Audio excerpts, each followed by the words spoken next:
जइहा जब जमुई बजरिया बजरिया म्यूजिक बार डीजे विकास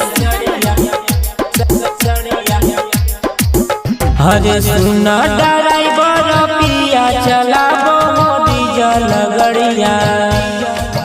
हरे सुना ड्राइवर पिया चलाबो डीजल गड़िया।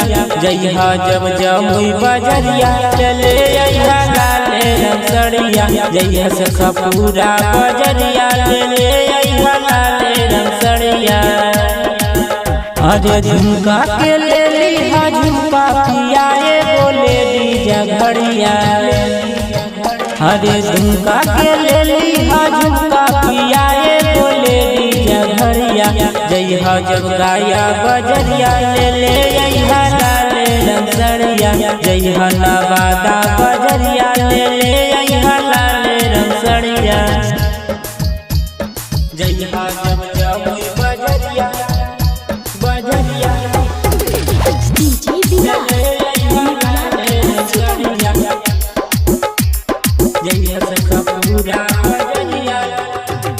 भैया के शादी है जइबै नैहरावा। आ जइहा घरे देलियो खबरवा।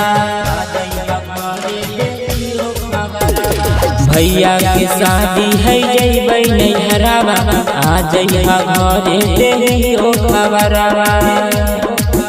हरे ऐसन लइहा ये पिया जेरा में लागल रहे लड़िया।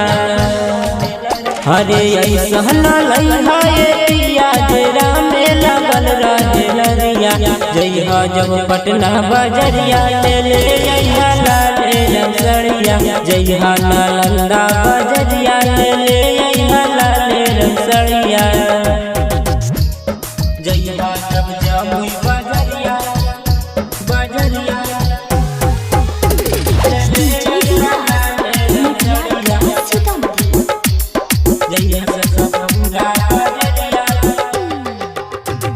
लइबो नहीं संगे सुते देबो रतिया।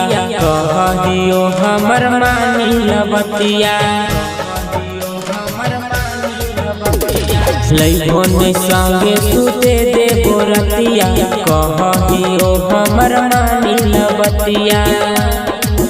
हरे दिलीप बेदर्दिए पिया न तो हमसे सुन जइबो गरिया। हरे गुडू दीवाना ये पिया न तो हमसे सुन जइबो गरिया। जइहा जब जमुई बजरिया ले अइहा लाले रंगसड़िया। जइहा जब गाया बजरिया ले अइहा लाले रंगसड़िया। Magahi recording studio Samastipur Sheikhpura.